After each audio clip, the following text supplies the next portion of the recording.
শেখ হাসিনা যদি এই বছরের মধ্যে বাংলাদেশে ফেরেন, আমি তাকে বিমানবন্দরে ফুলের তোড়া নিয়ে রিসিভ করার জন্য যাব। শেখ হাসিনা সবসময় গলাবাজি করত। হাসনাত আবদুল্লাহ জাতীয় সংসদে শেখ হাসিনার মতনই গলাবাজি করছে, কারণ হাসনাত এবং সার্জিস নিজে কোনো দুর্নীতি করে না, এটা সত্য। কিন্তু সমস্ত তদবির বাণিজ্য এবং দুর্নীতি করিয়েছে এই গাজী সালাউদ্দিন তানভীরের মাধ্যমে। দেখেন, জামাত ইসলাম বিরোধী দল হিসেবে একদমই যোগ্য নয়। পুরো গণঅভ্যুত্থানকে শেষ করেছে ডক্টর মোহাম্মদ ইউনূস।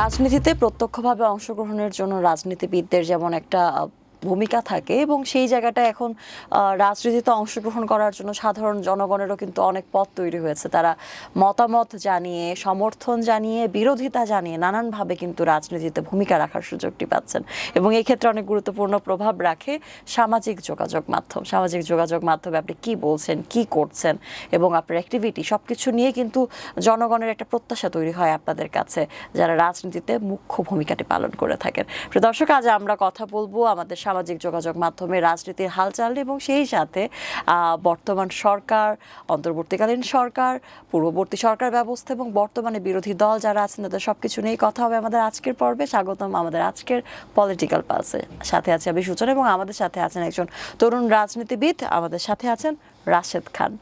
স্বাগত। ধন্যবাদ। কেমন আছেন? জি, আমি ভালো আছি। আপনি কেমন আছেন? আমি বেশ ভালো আছি।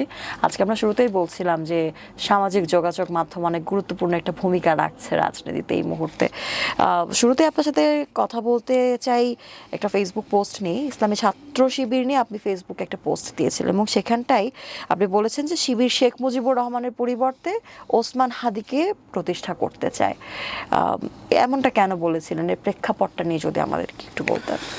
সবাইকে সালাম এবং শুভেচ্ছা। আসসালামু আলাইকুম।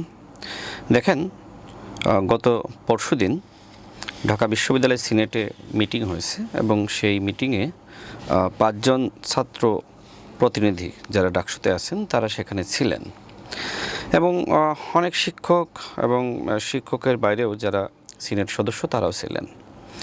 আমি ভিডিও লক্ষ্য করলাম, সেখানে ডাকসুর ভিপি এবং জিএস তারা দেখলাম যে ওই মিটিং বর্জন করলেন, এবং তাদের প্রস্তাব ছিল যে শেখ মুজিবুর রহমান নামের যে হল রয়েছে ঢাকা বিশ্ববিদ্যালয়ে, এই হলের নাম পরিবর্তন করে শহীদ উসমান হাদি হল নাম রাখতে হবে। এখন আমার প্রশ্ন হলো যে শেখ মুজিবুর রহমান যে নামে হল রয়েছে, এই হলের নাম পরিবর্তন করে কেন শহীদ উসমান হাদির নামে রাখতে হবে? তো সেই প্রসঙ্গে কথা বলতে গিয়ে মূলত আমি এই কথা বলেছি, তাহলে কি শিবির শেখ মুজিবুর রহমানকে সরিয়ে তার স্থলে শহীদ উসমান হাদিকে জাতির পিতা বানাতে চাই? অন্যথায় এই যে জোরপূর্বক এক ধরনের সিনক্রেট করে আমরা দেখলাম যে অন্তর্বর্তীকালীন সরকারের সময় এবং উসমান হাদি হত্যাকাণ্ডের পরে শেখ মুজিবুর রহমান নামে যে হলটা ছিল সেই নামটা মুছে দিয়ে শিবির কী করলো, সেখানে শহীদ উসমান হাদি হল এটি তারা লিখে দিল।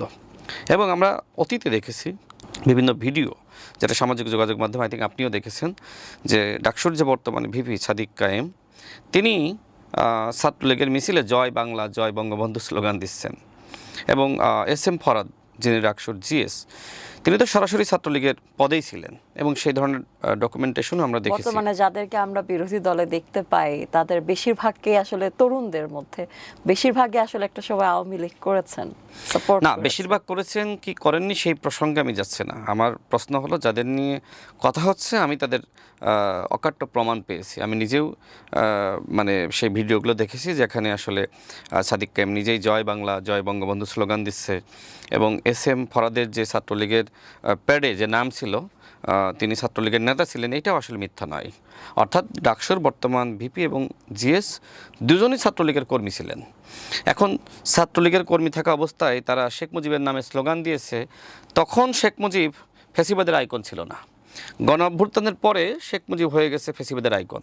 এখন শেখ মুজিবকে আসলে কবর থেকে উঠে এসে ডাকসুর ভিপি এবং জিএস সাদিক কায়েম এবং ফরাদকে কি গালে থাপ্পড় মেরেছিল? অন্যথায় কেন আসলে তার প্রতি হঠাৎ করে রাক্ষোভ? আর রাক্ষোভ যদি আপনার জন্মগতভাবেই থাকবে, সেক্ষেত্রে তো আপনি ক্যাম্পাসে এসে আপনি ছাত্রলীগ করতে পারতেন না, আপনি জয় বাংলা জয় বঙ্গবন্ধু স্লোগান দিতে পারতেন না। তার মানে কি আপনি গুপ্ত হয়ে ছাত্রলীগ করেছেন? আপনি ছিলেন শিবির নেতা, কিন্তু আপনি গুপ্তভাবে ছাত্রলীগ করেছেন। তো এই যে মুনাফিকি রাজনীতি, দেখেন আমাদের নবী করিম সাল্লাল্লাহু আলাইহি ওয়াসাল্লাম তিনি আমি শুনেছি গতকালই একজন হাফেজের কাছ থেকে শুনলাম, হাফেজ সানাউল্লাহ, তিনি আমাকে বললেন যে ভাই, আমাদের প্রিয় নবী কাফেরদের থেকে মুনাফিককে বেশি অপছন্দ করত। এখন এই যে জামাত এবং শিবিরের মুনাফিকের রাজনীতি, অন্য দলের মধ্যে যুক্ত হয়ে গিয়ে সেই দলের চরিত্র ধারণ করা, এটা তো অত্যন্ত জঘন্য আচরণ। দেখেন, যে সময় ইসলাম প্রতিষ্ঠার কার্যক্রম শুরু হয় বা সংগ্রাম শুরু হয়, ওই সময় কি যারা আসলে ইসলামকে অপছন্দ করত বা ইসলাম প্রতিষ্ঠার পথে যারা আসলে বাধা হয়ে দাঁড়িয়েছিল, এখন আমাদের যারা আসলে ইসলাম ধর্ম গ্রহণ করে বা যারা আসলে মুসলমান ছিল, তারা কি ওই যারা আসলে মুশরিক বলা হয়, মুনাফিক বলা হয় বা ইসলাম বিরোধী যারা ছিল, তাদের মধ্যে ঢুকে গিয়ে কি তাদেরকে ইসলামের পথে আনার জন্য কাজ করেছে? এই মুনাফিকি কোনো কাজ করেছে? অর্থাৎ এইটাকে ইসলাম অ্যালাউ করে না। শিবির নেতা ছাত্রলীগ হয়ে যাবেন, জামাত নেতা আওয়ামী লীগ হয়ে যাবেন, এটা ইসলাম অ্যালাউ করে না। এটা হলো মুনাফিকি। অর্থাৎ জামাত এবং শিবির তারা একটা মুনাফিকি রাজনীতি করেছে। এবং এই যে ডাকসুর বর্তমান ভিপি সাদিক কায়েম এবং আপনার জিএস ফরাদ, এরা দুজনই আসলে ওই মুনাফিকি রাজনীতি করে ছাত্রলীগের সাথে মিলেমিশে ছিল। এবং শুধুমাত্র এই দুজন না, তাদের অনেক নেতাই কিন্তু ছাত্রলীগের সাথে মিলেমিশে ছিল। এবং গণ অভ্যুত্থান চলাকালীন সময়ে ডাকসুর বর্তমান যিনি ভিপি সাদিক কায়েম, তাকে অন্যান্য সমন্বয়করা সালমান নামে চিনত। দেখেন, যদি গণ অভ্যুত্থান ব্যর্থ হতো, সেক্ষেত্রে সাদিক কায়েম থাকতো ছাত্রলীগের নেতা, মানে ছাত্রলীগের কাছে তিনি ছিলেন কি সাদিক কায়েম, আর সাধারণ শিক্ষার্থীদের সাথে তিনি কিছুটা সংযুক্ত হয়েছিলেন সালমান পরিচয়ে। এই যে ছদ্মবেশী রাজনীতি করা, আব্দুল কাদের যিনি ডাকসুর ভিপি পদে ইলেকশন করেছিলেন, তিনি 9 দফার ঘোষণা দিয়েছিলেন, তিনি ডাকসুর ভিপি হতে পারেন নাই। যদি শেখ হাসিনার পতনটা না হতো, তাহলে আব্দুল কাদেরের ফাঁসি হতো আর সাদিক কায়েমরা ছাত্রলীগ নেতা থাকতেন। আমরা দেখেছি যে আপনি অন্তর্বর্তীকালীন সরকারকে নিয়ে তাদের 18 মাসের যেই পথ চলা ছিল সেটা নিয়ে অনেক প্রশ্ন তুলেছেন, এবং পুরোটা সময় এনসিপি গঠনের জন্য ডক্টর মোহাম্মদ ইউনূস সময় দিয়েছেন, তার সবটা সময় এদিকেই ব্যয় হয়েছে বলে আপনি অভিযোগ করেছেন। আপনার কেন এমনটা মনে হয়েছিল? আচ্ছা, আপনাকে বলি, আজকে আমি সামাজিক যোগাযোগ মাধ্যমে একটা লেখা আমি দীর্ঘ সময় নিয়ে বেশ বিশ্লেষণ করে আমি লেখাটা প্রকাশ করেছি, যেটা এখনও পর্যন্ত অন্য কোনো মিডিয়ায় বলা হয়নি, আপনাদের সামনেই বলছি। দেখেন, 2025 সালের 9 এপ্রিল হাসনাত এবং সার্জিস এই দুজন দুদকে গিয়েছিল, দুদকের চেয়ারম্যানের সাথে সাক্ষাৎ করার জন্য 2025 সালের 9 এপ্রিল। এবং ওই সময় আসলে সাংবাদিকদেরকে জানিয়ে তারা আসলে যায়নি। তবে দুদকের সামনে সবসময় সাংবাদিকরা থাকে। যে সময় বুম নিয়ে সাংবাদিকরা তাদের সামনে হাজির হলো, সে সময় হাসনাত এবং সার্জিস বললেন যে অতি গোপনীয় অভিযোগ নিয়ে আমরা দুদকের চেয়ারম্যানের সাথে বৈঠক করেছি। আপনি গণ অভ্যুত্থানের নেতা, বৈষম্যবিরোধী ছাত্র আন্দোলনের নেতা, আওয়ামী লীগের কোনো নেতার বিরুদ্ধে বা আওয়ামী লীগের কোনো ব্যবসায়ীর বিরুদ্ধে যদি আপনার অভিযোগ থাকে, আপনি প্রকাশ্যে বলবেন। এটা আসলে অতি গোপনীয় অভিযোগ ছিল না। মূলত এই যে দুদকের চেয়ারম্যান, তাকে নিয়োগ দিয়েছিল হাসনাত এবং সার্জিসরা এবং তাদের নিয়োজিত অন্তর্বর্তীকালীন সরকারের উপদেষ্টারা। আপনি নিশ্চয়ই জানবেন যে এনসিপির একজন দরবেশ বাবা ছিল, মনে আছে নামটা আপনার? আচ্ছা, গাজী সালাউদ্দিন তানভীর। তাকে তো সালমান এফ রহমানের মতনই, মানে আওয়ামী লীগের দরবেশ বাবার মতনই দেখতে, খুব সুন্নতি লেবাস। এই দরবেশ বাবার বিরুদ্ধে যে অভিযোগ, তিনি আসলে আপনার ডিসি নিয়োগের সাথে জড়িত ছিলেন। নিশ্চয়ই আপনার খেয়াল থাকবে যে যুগান্তর পত্রিকায় সংবাদ প্রকাশিত হয়েছিল সেপ্টেম্বর মাসে 2024 সালে, আগস্টের পরে। সেখানে বিস্তারিত উল্লেখ করা হয়েছিল। এবং যদি আপনি সেখানে খেয়াল করেন, দেখবেন যে গাজী সালাউদ্দিন তানভীর এখনও পর্যন্ত রিপোর্টটা রয়েছে। 11 সেপ্টেম্বর 2024 যুগান্তর পত্রিকায় এই সংবাদ প্রকাশিত হয়। সেখানে গাজী সালাউদ্দিন তানভীর স্বীকার করে তিনি বলেন যে হাসনাত আবদুল্লাহ ও সার্জিস আলমের পরামর্শে তিনি সচিবালয়ে এসেছেন। দেখেন, তারপরে আপনার এই যে ডিসি নিয়োগের সাথে হাসনাত এবং সার্জিস বলে যে আমরা জড়িত না, দেখেন যেখানে তানভীর নিজেই স্বীকার যাচ্ছে যে সে ডিসি নিয়োগের সাথে জড়িত। ওই পত্রিকায় যেটি উল্লেখ করা হয়েছে যে গাজী সালাউদ্দিন তানভীর বলছে, বিগত আন্দোলনে আমাদের ভূমিকা দেশবাসী প্রত্যক্ষ করেছে। প্রশাসনের কোথায় কাকে নিয়োগ দেওয়া হয় তা দেখার কিংবা জানার অধিকার আমাদের আছে। আচ্ছা আপনি বলেন, একজন ভুয়া সমন্বয়ক, সে কিন্তু সমন্বয়ক না, তার নামের আগে কোথাও কোনো সমন্বয়ক লেখা ছিল না, সে একজন ভুয়া সমন্বয়ক এবং সে মূলত হাসনাত এবং সার্জিসের ক্যাশিয়ার ছিল। হাসনাত এবং সার্জিস তাকে পাঠিয়েছে এবং এইটা সে নিজেই স্বীকার গেছে, তাই না? পত্রিকার রেফারেন্স রয়েছে। তাহলে সে যে সময় বলে যে এইটা দেখার অধিকার আমার আছে, সে কি সরকারি কর্মকর্তা ছিল? আসলে সমন্বয়ক হলেও তার এই অধিকারটি আছে? না, না। সমন্বয়ক হলেই কি আপনি সেই অধিকারটা রাখেন যে আসলে কোথায় কার নিয়োগ হবে সেটি আপনি তদারকি করবেন? অবশ্যই সে পারে না, আমি তো সেই জন্য এটা উল্লেখ করেছি।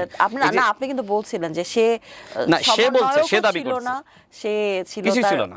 অমুক বা তমুকের সে হাসনাত এবং ক্যাশিয়ার। সার্জিসের ক্যাশিয়ার ছিল। কিছু থাকলেও কিন্তু এই অধিকারটা সে রাখতে পারে না। নেভার, কখনোই রাখতে পারে না। এখন আসি, এই যে হাসনাত এবং সার্জিস আপনার তাদের রেফারেন্সে এই গাজী সালাউদ্দিন তানভীর কিন্তু এনসিপি নামক দলে যুক্ত হয়। তরুণদের একাংশের নেতৃত্বে যে দল গঠিত হয়, সেই দলে কিন্তু সে যুগ্ম সদস্য সচিবের মতন গুরুত্বপূর্ণ পদে আসীন হয়। কেন?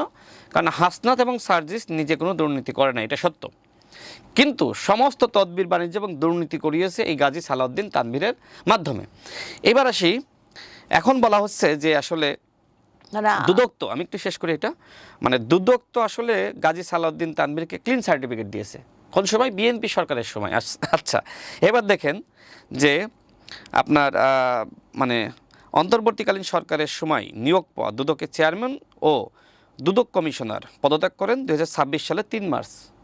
2026 সালে, অর্থাৎ বিএনপি সরকার গঠনের পরে অন্তর্বর্তীকালীন সরকারের সময় যে দুদকের চেয়ারম্যান এবং কমিশনারদের নিয়োগ দেওয়া হয়েছিলেন, তার মধ্যে 2 জন সহ চেয়ারম্যান পদত্যাগ করলেন কত? 3 মার্চ 2026। এবার দেখেন যে তার পূর্বে 18 ফেব্রুয়ারি দুদক আদালতে তানভীরের বিরুদ্ধে অভিযোগের সত্যতা পায়নি মর্মে মানে প্রতিবেদন দাখিল করেন। 18 ফেব্রুয়ারি দুদকের পক্ষ থেকে দাখিল করা হয়। এখন এই যে দুদক অভিযোগ দিল যে তার বিরুদ্ধে কোনো অভিযোগ আমরা পাইনি, মানে তানভীরের বিরুদ্ধে যে অভিযোগ গণমাধ্যমে এসেছিল। এবার দেখেন যে হাসনাত এবং সার্জিস, যেটা আমি আগেই বলেছি যে আপনার হাসনাত এবং সার্জিস দুদকের চেয়ারম্যানের সাথে সাক্ষাৎ করতে গিয়েছিল। ওই সময় যে সময় সাংবাদিকরা জিজ্ঞেস করে, সে বলে যে অতি গোপনীয় অভিযোগ নিয়ে এসেছি। এই যে গাজী সালাউদ্দিন তানভীরের বিরুদ্ধে অভিযোগ, তাই না? এবং এই অভিযোগের সাথে হাসনাত এবং সার্জিসের নাম জড়িয়ে যায়। তার মানে নিজেদেরকে সেভ করার জন্য এবং গাজী সালাউদ্দিন তানভীর সহ আসিফ মাহমুদের এপিএস, স্বাস্থ্য উপদেষ্টার 2 জন পিও সহ যে সকল এপিএস এবং পিওদের বিরুদ্ধে অভিযোগ এসেছিল তারা যাতে ক্লিন সার্টিফিকেট পায়, এই জন্য মূলত হাসনাত এবং সার্জিস দুদকের চেয়ারম্যানের সাথে অতি গোপনীয়তার বৈঠকের নামে সাক্ষাৎ করতে যায়। তার মানে কি, যদি আমার এই পোস্ট আরও বিস্তারিত বলতে গেলে আসলে সময় লাগবে, আমি এখানে আসলে বিস্তারিত আমি লিখেছি এবং এই লেখার মধ্য দিয়ে মোটামুটি বোঝা যায় যে হাসনাত এবং সার্জিস দুর্নীতির সাথে নিজেরা সরাসরি জড়িত না, তবে তাদের ক্যাশিয়ার হিসেবে, তাদের দুর্নীতির নিয়ামক হিসেবে তাদের নির্দেশে কাজ করেছে গাজী সালাউদ্দিন তানভীর।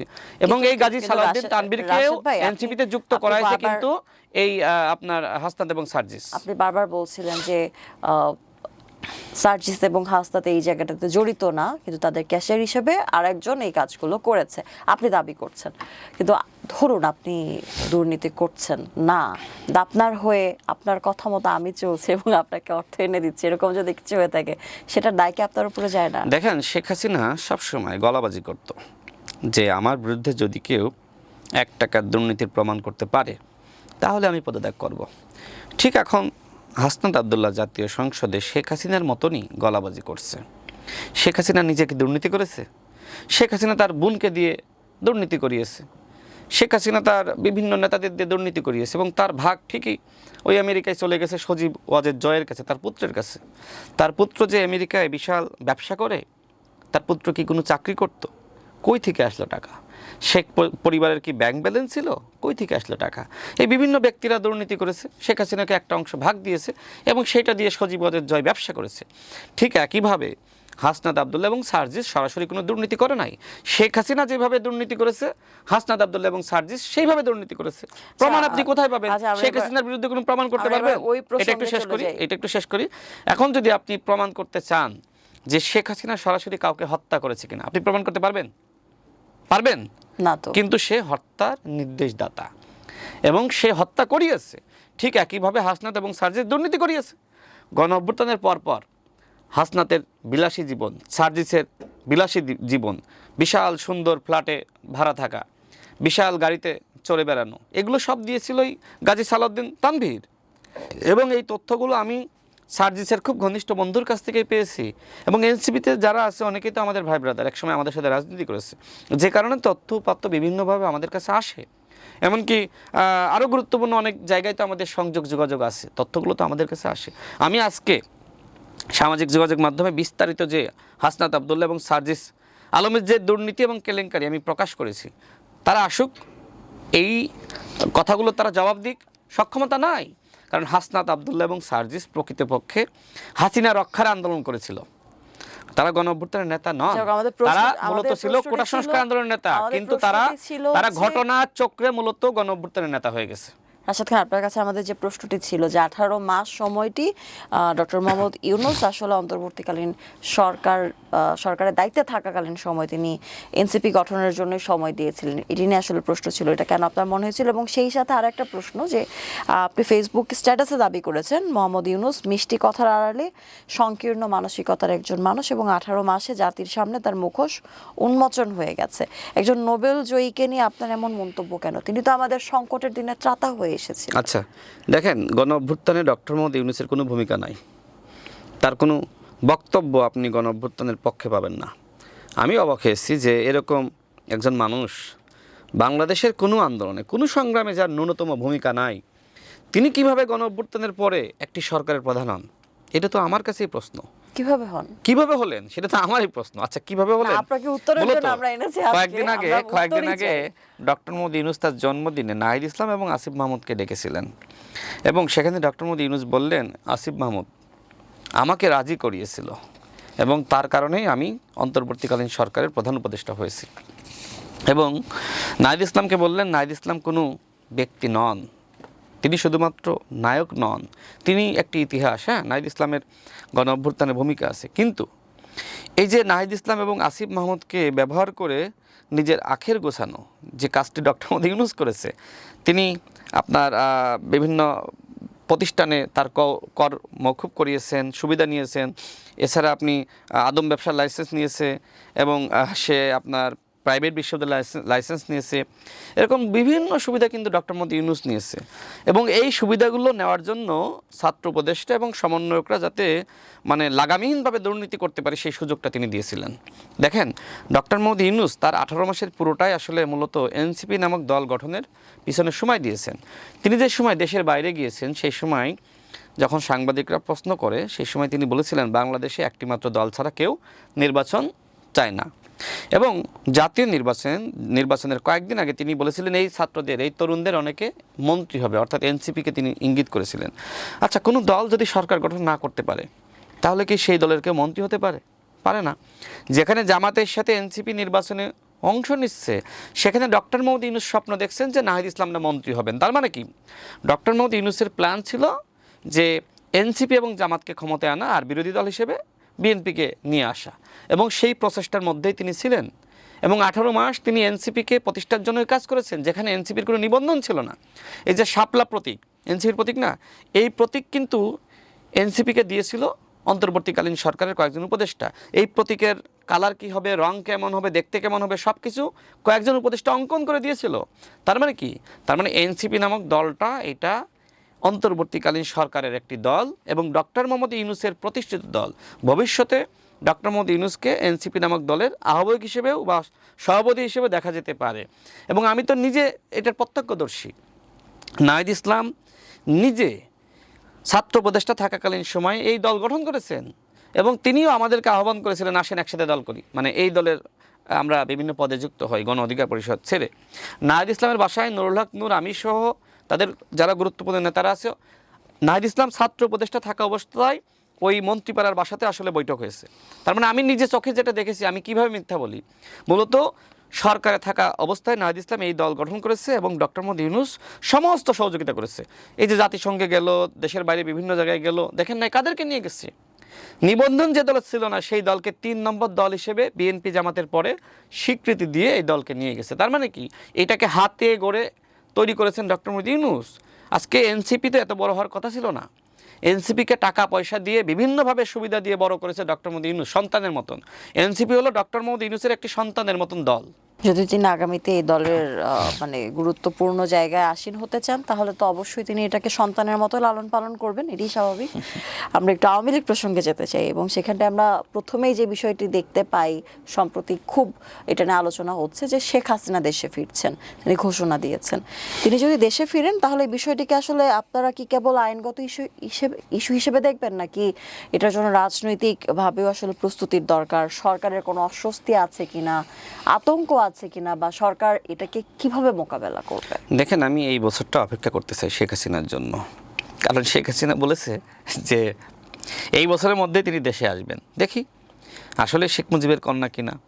তিনি বলেছেন যে মাথা উঁচু করে বাংলাদেশে ফিরব। শেখ হাসিনা যদি এই বছরের মধ্যে বাংলাদেশে ফেরেন, আমি তাকে বিমানবন্দরে ফুলের তোড়া নিয়ে রিসিভ করার জন্য যাব, দেখবো যে আসলে তার সাহসটা আসলে কতটুকু হয়েছে। কিন্তু আপনি কি চান না তিনি দেশে ফিরুক? কারণ আসুক, আমি তো এই জন্য রিসিভ করতে যাব। ফাঁসির আসামি উনি তো না, দেশে একজন আসলে সাহসী আপনারা মানুষকে কিন্তু- রিসিভ করার জন্য অবশ্যই যাওয়া উচিত। দেখেন, শেখ মুজিব এই দেশেই কিন্তু হত্যার শিকার হয়েছে, আর শেখ হাসিনা ভয়ে সে হেলিকপ্টারে করে পালিয়েছে। সে বারবার বলছিল গণঅভ্যুত্থান চলাকালীন সময়ে, আমি শেখ মুজিবের কন্যা, শেখ মুজিবের কন্যা পালাই না, প্রয়োজনে এই দেশে মরব। কিন্তু হাসিনা এই দেশে ছাত্র তরুণদের পায়ের নিচে চ্যাপ্টা হয়ে না মরে সে দেশের বাইরে পালিয়ে গেছে, কারণ সে অন্যায় করেছিল। সে জানতো যে আমাকে যদি ছাত্র যুবকরা, গণঅভ্যুত্থানের যারা আসলে আছে, এই সকল ছাত্র সমাজ, জনগণ যদি আমাকে পায়, তাহলে আমাকে আসলে আস্ত রাখবে না। এই ভয়েই সে, এই দুর্নীতিবাজ শেখ হাসিনা পালিয়েছিল। এখন যদি সাহস করে দেশে ফিরতে চায়, যদি ফাঁসির কাস্টে সে ঝুলতে চায়, তাহলে এরকম একজন সাহসী নারীকে দেখার জন্য, তাকে রিসিভ করার জন্য ফুলের তোরা হাতে তো আমাদের দাঁড়ানো উচিত। এবং আমি রাশেদ খান যাব, আমি বললাম আপনাকে, আমি যাব। 1 বছরের মধ্যে যদি শেখ হাসিনা ফেরে, আপনি কাউকে পান আর না পান, আওয়ামী লীগের নেতাদের তো আই থিঙ্ক পাওয়া যাবে না, তবে রাশেদ খান যাবে। রাশেদ খান গিয়ে এই সাহসী নারীকে ফুলের তোরা হাতে রিসিভ করবে, যদি প্রকৃতপক্ষে তিনি বাংলাদেশে ফেরেন। কিন্তু ব্যাপারটা আনন্দের নয় যে তিনি ফিরছেন, তাকে আসলে শাস্তি নিশ্চিত করা যাবে, এবং বাকি প্রক্রিয়াধীন যেই বিষয়গুলো আছে, মামলাগুলো আছে, এসবেরও সমাধান শোনেন, হবে। শেখ হাসিনা বাংলাদেশে ফিরবে না, কখনোই ফিরবে না, তাহলে কোনো আওয়ামী লীগ কিন্তু গণঅভ্যুত্থান এটাকে- ছাড়া। এটাকে কিন্তু আবারও একটা ইস্যু করা যেতে পারে তাদের পক্ষ থেকে, যে আমরা ফিরতে চাই, আমি ফিরতে চাই, সরকার আমাকে ফিরতে দিল না। না, শেখ হাসিনা কখনোই বাংলাদেশে ফিরবে না। আমাদের স্বরাষ্ট্রমন্ত্রী ইতিমধ্যে বলেছে শেখ হাসিনা বাংলাদেশে ফিরে এই ট্রায়াল ফেস করুক, তাই না, যে বিচারটা হচ্ছে। কিন্তু আমি যেটি মনে করি, শেখ হাসিনা ভয়েই বাংলাদেশে ফিরবে না। শেখ হাসিনা অপরাধ করেছে, অন্যায় করেছে, সে জানে, এবং আন্তর্জাতিকভাবে স্বীকৃত একটি গণহত্যার নির্দেশ দাতা হলো শেখ হাসিনা।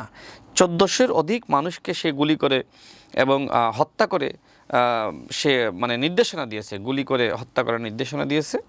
সুতরাং শেখ হাসিনা কোনোভাবে বাংলাদেশে ফিরবে না।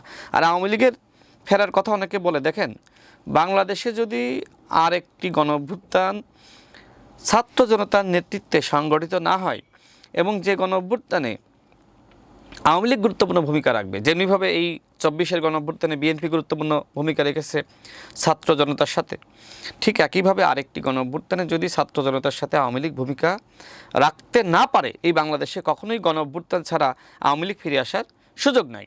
আমি মনে করি আগামী 50 বছরেও আওয়ামী লীগ বাংলার মাটিতে রাজনীতি করতে পারবে না। কারণ কি জানেন, এই যে আমাদের হাতে হাতে কিন্তু মোবাইল, এই মোবাইলে আপনি গুগল করলেই পেয়ে যাবেন কিভাবে শেখ হাসিনা সরাসরি হত্যার নির্দেশনা দিয়েছে, কিভাবে আওয়ামী লীগের পান্ডারা, ছাত্রলীগের গুন্ডারা কিভাবে নির্মমভাবে আমার ভাইদেরকে শহীদ করেছে। সুতরাং যতদিন এই স্মৃতিগুলো আমাদের মস্তিষ্কে আমরা ধারণ করব, ততদিন আসলে বাংলার মাটিতে আওয়ামী লীগ ফিরতে পারবে না। আমার কাছে মনে হয় আওয়ামী লীগ, সুতরাং দলটি দীর্ঘদিনের জন্য প্রান্তিক হয়ে গেল বলে আপনি মনে না, দীর্ঘদিন না, আওয়ামী লীগ আজীবনের জন্যই শেষ হয়ে গেছে। আওয়ামী লীগের নেতাকর্মীদের প্রতি এখন আমার অনুরোধ থাকবে, আপনারা শেখ হাসিনার ফাঁদে পা দিয়েন না। শেখ হাসিনা বাংলাদেশে কখনোই ফিরবে না, বরং আপনারা স্বাভাবিক আছেন, শান্তিতে আছেন, থাকেন। যদি বিচার শেষে আওয়ামী লীগের কোনো ব্যক্তিরা মনে করে তারা বিভিন্ন দলে যুক্ত হয়ে রাজনীতি করবে, নতুন দল গঠন করবে, হ্যাঁ, সেই সময় একটি সুযোগ দেওয়া যেতে পারে, বাট আফটার ট্রায়াল, বিচারটা হওয়ার পরে। বিচারের আগে আসলে আওয়ামী লীগ রাজনীতি করার কোনো সুযোগ নাই।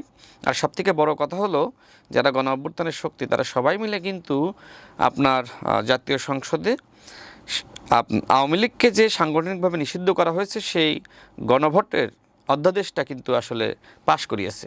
যেহেতু আসলে অধ্যাদেশ পাশ হয়েছে, সুতরাং আওয়ামী লীগের আর সাংগঠনিক কার্যক্রম আসলে ফেরার কোনো সুযোগ নাই। সংসদে জামায়াতে ইসলামের সদস্য যারা আছেন তারা কিন্তু বিভিন্ন সুযোগ সুবিধা চাইছেন, সুযোগ সুবিধা নিচ্ছেন, আবার সরকারের বিরোধী আচরণও তারা করছেন।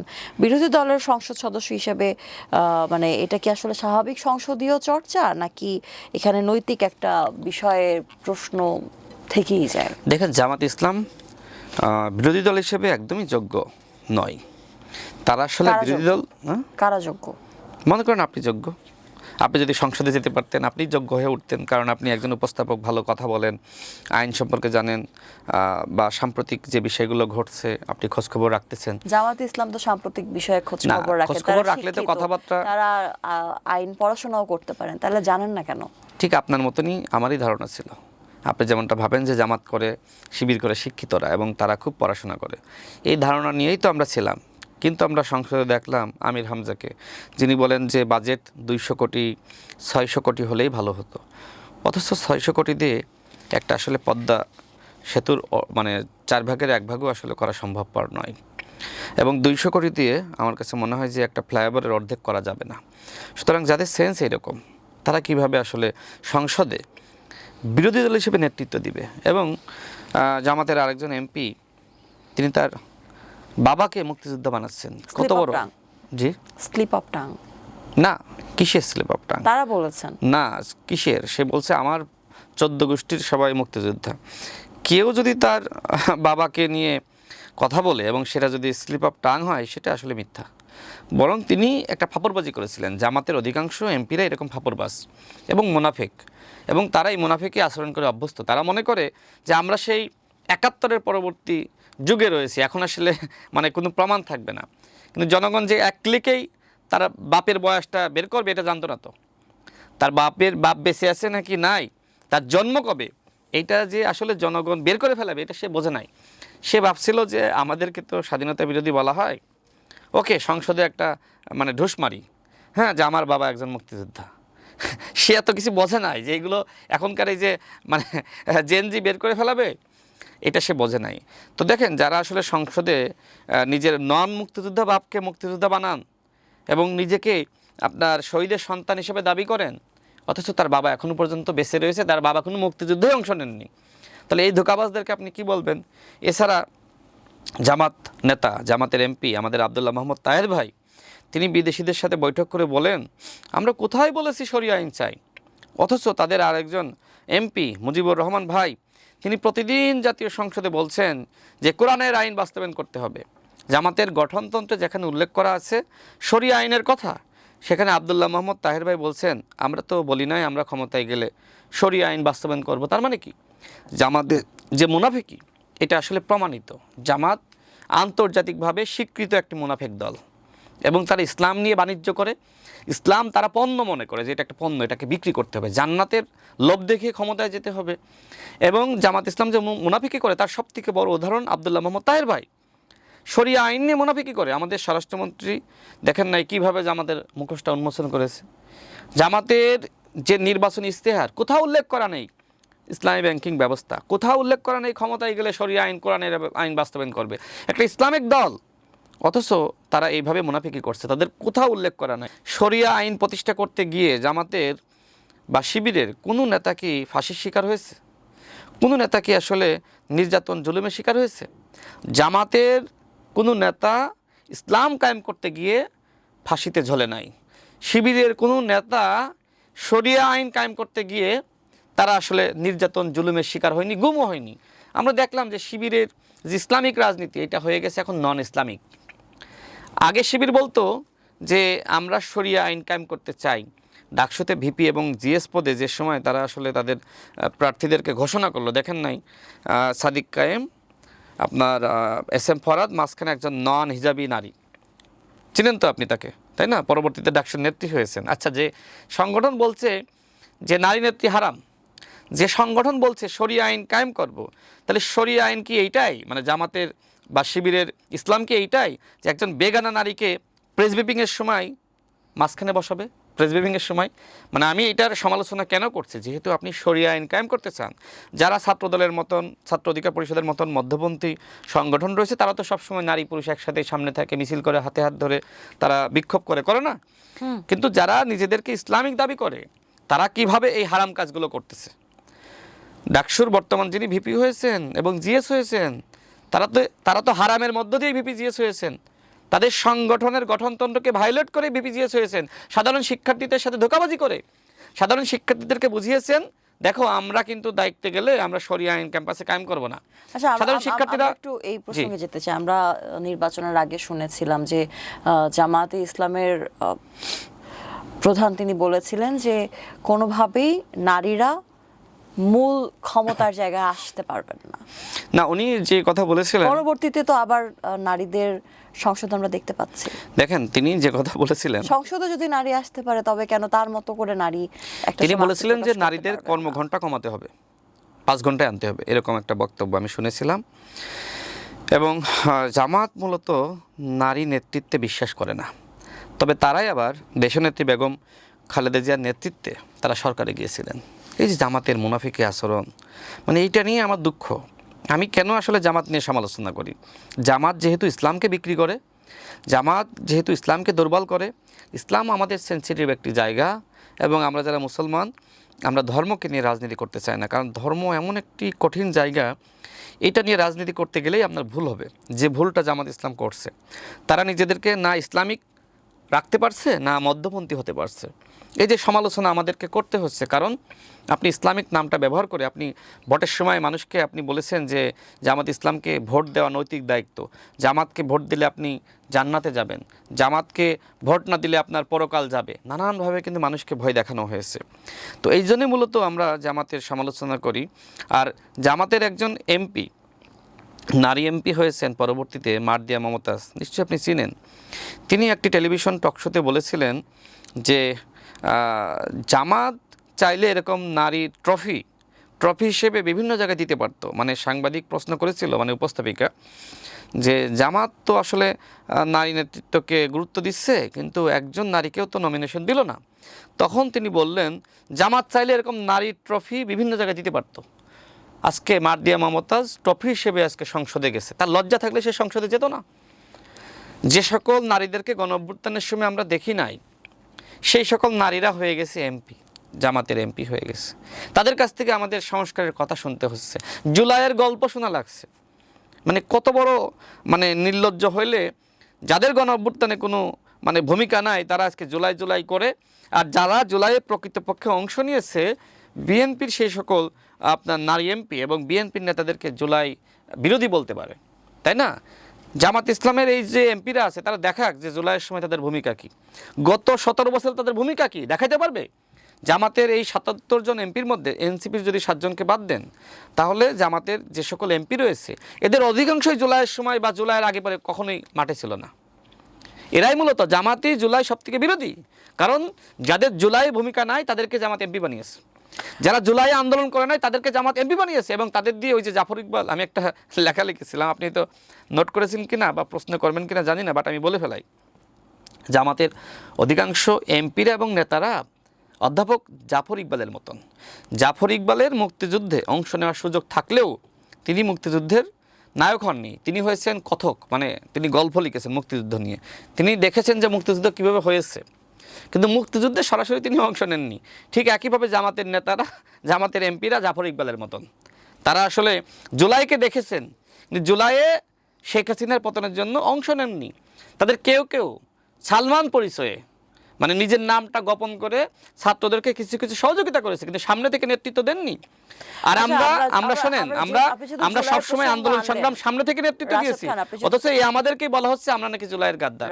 আপনি যেহেতু জুলাইয়ের প্রসঙ্গ আনলেন, জুলাইয়ের গণঅভ্যুত্থানের 2 বছর পূর্ণ হচ্ছে, হয়ে গেছে, জুলাই চলছে, যেই ব্যবস্থা পরিবর্তনের জন্য কয়েকশো মানুষ জীবন দিয়েছে, সেই পরিবর্তন কি আদৌ হয়েছে?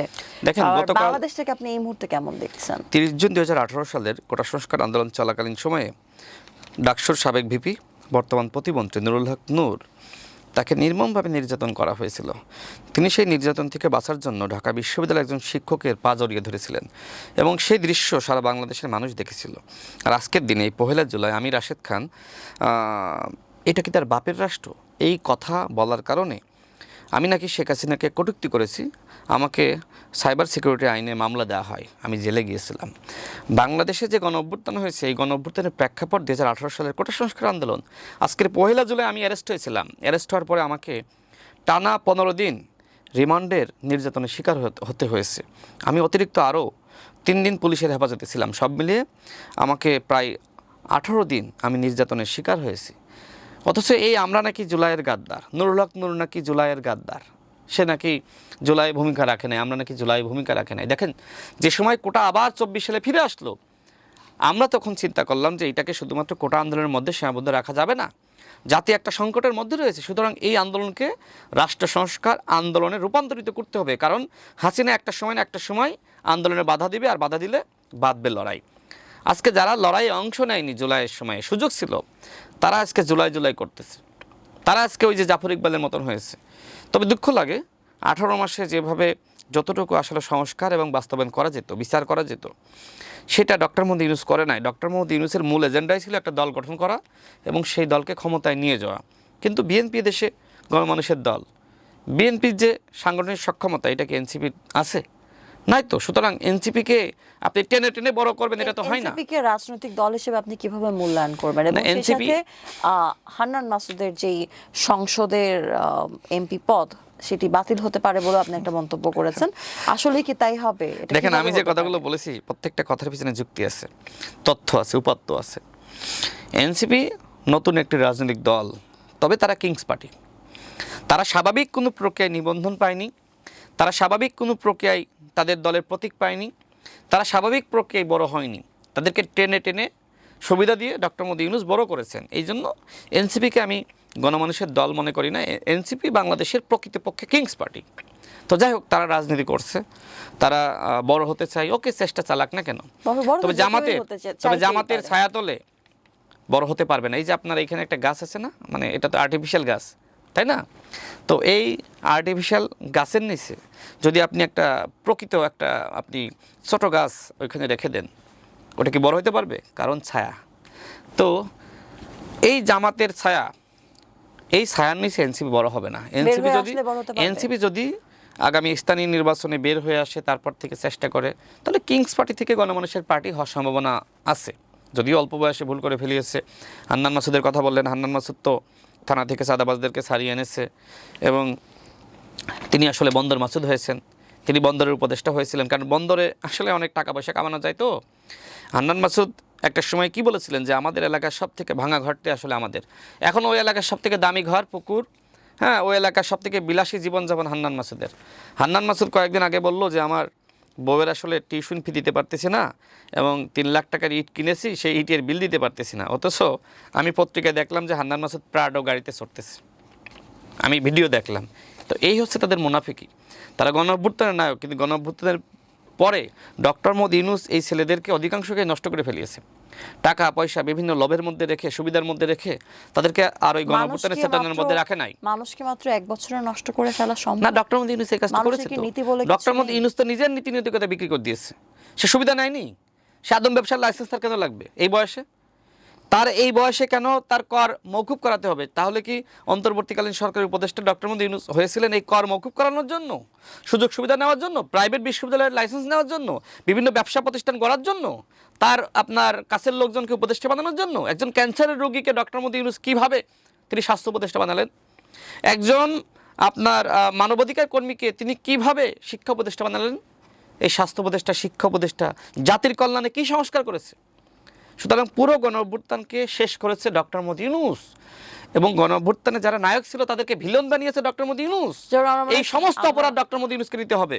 এবং হান্নান মাসুদ সম্পর্কে শেষ করি। দেখেন, আমি যেটি বলেছি, যেহেতু হান্নান মাসুদ একটি টেলিভিশন টকশোতে নিজেই স্বীকার করেছে, তার হলফনামায় সে ভুল তথ্য দিয়েছে। সে বলেছে যে আমার আইনজীবী, হলফনামায় তো ভুলই আমি থাকে। সবার হলফনামা তো আমি দেখি নাই, সবার হলফনামা তো বলে না যে আমি ভুল দিয়েছি। জনসাধারণ কিন্তু অনেক বছর ধরে এটাতেই অভ্যস্ত। যে দেখেন, হলফনামায় যা দেখা যায় সেটা আসলে আসল নয়, এটা সাজিয়ে গুছিয়ে সেটা ভিন্ন কথা। সেটা কি, সেটা করার আপনিও মতো জানেন না, একটা আমিও বিষয়। জানি না। কিন্তু কথা হলো, হান্নান মাসুদ নিজে তার অপরাধ স্বীকার করেছেন। কেউ যখন অপরাধ স্বীকার করে নাই, তখন এটা অকাট্য দলিল হয়ে যায়। টেলিভিশন টকশোতে হান্নান মাসুদ নিজে বলেছে যে আমার আইনজীবী এইভাবে দিয়েছে। তিনি বলেছেন যে এটা দিলে নাকি ভালো হবে। তারপর তিনি জানতেন, যেহেতু আরপিও সংশোধন করে উল্লেখ করা হয়েছে, কেউ যদি তার হলফনামায় ভুল তথ্য দেয়, সেটা নির্বাচন করার আগে তার প্রার্থিতা বাতিল হবে, এমপি হয়ে গেলে পরে তার এমপি পদ বাতিল হবে। তার মানে কি? তার মানে যদি কোনো সংক্ষুব্ধ ভোটার বা কোনো প্রার্থী হাতিয়ার যদি হান্নান মাসুদের বিরুদ্ধে এখন হাইকোর্টে রিট করে, হান্নান মাসুদের এমপি পদ অবশ্যই বাতিল হবে। এখন কেউ রিট করবে কিনা সেটা আমি জানি না। যেমনিভাবে বিএনপি, এটা কি সরকার থেকে কি করতে পারেন না? না, সরকার এটা কি থেকে আপনিও বলতে করতে পারেন, আপনি কি করতে পারেন? হাতিয়ার, এটা আমিও পারি, কিন্তু এটা যিনি সংক্ষুব্ধ তার পক্ষে আদালত সবসময় রায়টা সঠিক দেয়। অন্যথায় আদালত বলতে পারে আপনি তো সংক্ষুব্ধ নন। এই জন্য সংক্ষুব্ধ ভোটার বা প্রার্থী তিনি যদি হান্নান মাসুদের বিরুদ্ধে রিট করেন, হান্নান মাসুদের এমপি পদ বাতিল হয়ে যাবে। যেমনিভাবে ঋণ খেলাপির অভিযোগে বিএনপির নেতা আসলাম চৌধুরীর এমপি পদ বাতিল হয়েছে। গতকালকের খবর দেখেন, আপনার আসলাম চৌধুরী তিনি 8 বছর জেলে ছিলেন। তার ব্যবসা প্রতিষ্ঠান শেখ হাসিনা ধ্বংস করে দিয়েছে।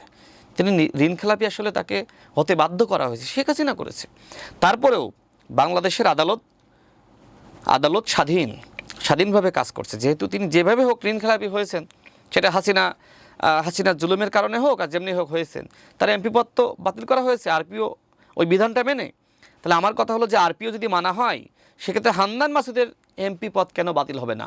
আসলাম চৌধুরীর এমপি পদ বাতিল হলে হান্নান মাসুদের এমপি পদ বাতিল হতে হবে। কেউ রিট করলে এটা অটোমেটিক্যালি বাতিল হয়ে যাবে। যৌক্তিকতা রয়েছে তো, এবং লেজিটিমেসি রয়েছে। আরপিওতে এটাই উল্লেখ করা হয়েছে। সুতরাং আসলাম চৌধুরীর এমপি পদ যেমনি বাতিল হয়েছে, হান্নান মাসুদের এমপি পদ একই প্রক্রিয়ায় বাতিল হওয়ার সম্ভাবনা রয়েছে। সম্প্রতি প্রধানমন্ত্রী তারেক রহমান চীন সফরে গিয়েছিলেন এবং সফরটি নিয়ে আমরা বেশ আশার অনেকে দেখতে পাচ্ছি, অনেক আলোচনা হচ্ছে। আপনার কি মনে হয় এটি কতখানি ফলপ্রসূ হবে, এবং সেই সাথে সফর থেকে ভারতের কি একটু মন খারাপের সুযোগ আছে কিনা? ভারতের মন খারাপ হলো নাকি অন্য কোনো দেশের মন খারাপ হলো, সেটি আসলে আমাদের দেখার বিষয় নয়। কিন্তু আন্তর্জাতিক সম্পর্ক বজায় রাখার বিষয়টি খুবই গুরুত্বপূর্ণ একটি দেশ। আন্তর্জাতিক সম্পর্ক মানে শুধুমাত্র ভারতের সাথে নত জনসম্পর্ক সেটি নয়। ভারত আমাদের প্রতিবেশী রাষ্ট্র। ভারতের উচিত এদেশের জনগণকে সম্মান করা। ভারতকে আমার দেশের নাগরিককে সম্মান করে? সীমান্তে পাখির মতন গুলি করে হত্যা করে, সীমান্তে ফেলানির লাশ ঝুলিয়ে রাখে, সীমান্তে প্রতিনিয়ত পুশিনের ঘটনার চক্রান্ত করছে। ভারত যদি প্রকৃতপক্ষে বাংলাদেশের জনগণকে বন্ধু হিসেবে পেতে চায়, তাহলে ভারতকে এই সীমান্তে হত্যা বন্ধ করতে হবে, ভারতকে রাজনৈতিক হস্তক্ষেপ বন্ধ করতে হবে, দাদাগিরি বন্ধ করতে হবে, পুশিন বন্ধ করতে হবে, এবং বাংলাদেশের জনগণকে বাংলাদেশের নাগরিক হিসেবে সম্মান করতে হবে। এবং ভারতে যারা ভারতীয় নাগরিক, তাদের অনেককে বাংলাদেশি পরিচয়ে নির্যাতন করা হচ্ছে, সেটি বন্ধ করতে হবে। এই কাজগুলো যদি ভারত করতে পারে, ওকে, ভারতের সাথে চায়নার মতন সম্পর্ক আমাদের থাকবে। আমরা তো বলছি যে আমরা ভারতের সাথে সম্পর্ক চাই। আমরা পৃথিবীর প্রত্যেকটা রাষ্ট্রের সাথে, দেশের সাথে আমরা সম্পর্ক চাই। আমাদের যে ফরেন পলিসি, সেখানে উল্লেখ করা আছে সবার সাথে বন্ধুত্ব, কারোর সাথে শত্রুতা নয়। সুতরাং আমি তো ভারতের সাথে যুদ্ধ চাই না। কিন্তু ভারত যদি পুশিন ঘটাতে যায়, তাহলে আমাদের বর্ডার গার্ড, আমাদের বিজিবি, তারা কি বাধা দিবে না? তারা কি বলবে আসো আসো আসো? ভারত যদি পুশিন ঘটাইতে যায়, আমার দেশের যারা সীমান্তবর্তী এলাকার নাগরিক রয়েছে, তারা কি বাধা দিবে না? আমাদের বর্ডার গার্ড এখন কি বলছে যে বিএসএফ যদি একটা গুলি চালায়, আমরা পাল্টা গুলি চালাবো, আমরা চুরি করে বসে থাকবো না। এবং প্রতিনিয়ত রাত জেগে আমাদের সীমান্তবর্তী এলাকার মানুষ পাহারা দিচ্ছে। এখনও পর্যন্ত একটাও পুশিনের ঘটনা ভারত সরকার এবং শুভেন্দু অধিকারী সফল করতে পারে নাই। ইনশাল্লাহ এদেশের জনগণ মাথা উঁচু করে দাঁড়িয়েছে গণঅভ্যুত্থানের মধ্য দিয়ে। শেখ হাসিনা ভারতের কাছে দেশকে বিক্রি করেছিল, নিজেই স্বীকার করেছে যে ভারতকে যা দিয়েছি আজীবন মনে রাখবে। আজীবন মনে রাখার জন্য আজকে হাসিনাকে আশ্রয় দিয়েছে। অন্যথায় কেন দিল? আমেরিকা দেয়নি, চীন দেয়নি, মায়ানমার দেয়নি, অন্য কোনো দেশ দেয়নি। কেন ভারত? কারণ ভারতকে শেখ হাসিনা অনেক কিছু দিয়েছিল। একটা সময় হয়তো শেখ হাসিনা যদি বাংলাদেশে আরও 5 বছর 10 বছর ক্ষমতায় থাকতো, বাংলাদেশকে ভারতের করদ রাজ্যই বানাতো। কিন্তু আল্লাহর অশেষ রহমত, এদেশের জনগণের নেতৃত্বে, ছাত্র জনতার নেতৃত্বে গণ অভ্যুত্থান সংগঠিত হয়েছে। পরবর্তীতে ডক্টর মোহাম্মদ ইউনূসকে মানুষ বিশ্বাস করে আস্থা রেখে তাকে দায়িত্ব দিয়েছিল, কিন্তু তিনি জনগণের সাথে প্রতারণা করেছেন। বিএনপি অতীতে কখনোই জনগণের সাথে প্রতারণা করে নাই, কারণ বিএনপির আদর্শ জাতীয়তাবাদ, সবার আগে বাংলাদেশ। শহীদ প্রেসিডেন্ট জিয়াউর রহমান এই দলের প্রতিষ্ঠাতা এবং দেশনেত্রী বেগম খালেদা জিয়া, তিনি জাতীয়তাবাদের চেতনাকে ধারণ করে তিনি সংস্কার করেছেন, পরিবর্তন করেছেন এবং ভারতের চোখে চোখ রেখে কথা বলেছেন। তিনি কি বলেছিলেন? তিনি সবসময় ভারতের আধিপত্যবাদ এবং আগ্রাসনের বিরুদ্ধে কথা বলেছেন। এবং বর্তমানে যিনি মাননীয় প্রধানমন্ত্রী, তার অতীতের বক্তব্যগুলো বিশ্লেষণ করেন, তিনি সবসময় আগ্রাসনের বিরুদ্ধে সংগ্রাম করেছেন। এবং আগ্রাসনের বিরুদ্ধে সংগ্রাম করার কারণেই আমাদের মাননীয় প্রধানমন্ত্রী তিনি দীর্ঘ সময় দেশের বাইরে নির্বাসিত জীবনযাপন করতে বাধ্য হয়েছিলেন। তাকে দেশে ফেরার কোনো পরিস্থিতি ছিল না। সুতরাং আজকের বাংলাদেশের মাননীয় প্রধানমন্ত্রী জনাব তারেক রহমান, আল্লাহর অশেষ রহমত, যে এরকম একজন আগ্রাসন বিরোধী নেতৃত্ব আজকে বাংলাদেশের জনগণ তাকে দায়িত্ব দিয়েছেন। তিনি ক্ষমতা ভোগ করতেছেন না, তিনি দায়িত্ব পালন করতেছেন এবং তিনি রাত জেগে, তিনি দীর্ঘ সময় পরিশ্রম করে তিনি এই কাজগুলো করতেছেন। আই হ্যাভ এ প্ল্যান, মানে আমাদের মাননীয় প্রধানমন্ত্রী জনাব তারেক রহমানের একটি প্ল্যান আছে। সেই প্ল্যান বাস্তবায়নে দেশের মানুষকে, সমস্ত রাজনৈতিক শক্তিকে আমি তাকে সহযোগিতা করার আহ্বান জানাচ্ছি। আমি দৃঢ় বিশ্বাস করি বাংলাদেশের মাননীয় প্রধানমন্ত্রী তিনি যদি দায়িত্ব সঠিকভাবে পালন করার সুযোগ পান, সেক্ষেত্রে অবশ্যই প্রত্যেকটা দেশের সাথে আমাদের সম্পর্ক আরও বেশি উন্নত হবে। এবং ভারতের সাথেও আমরা সম্পর্ক চাই, তবে দাদাগিরির সম্পর্ক নয়। চীনের সাথে সম্পর্ক আছে, মালয়েশিয়ার সাথে আছে, প্রতিবেশী সকল রাষ্ট্রের সাথে আছে। আমি এটা শেষ করি একটু। আমরা মনে করি যে ভারতের উচিত হবে বাংলাদেশের জনগণের সাথে সম্পর্ক তৈরি করা। ভারতের সাথে আমরা অবশ্যই যুদ্ধ নয়, আমরা মর্যাদার সম্পর্ক চাই। এই মর্যাদার সম্পর্ক বিশ্বের সকল দেশের সাথে বাংলাদেশের থাকুক এবং বাংলাদেশ আন্তর্জাতিক সম্পর্কে এগিয়ে যাক।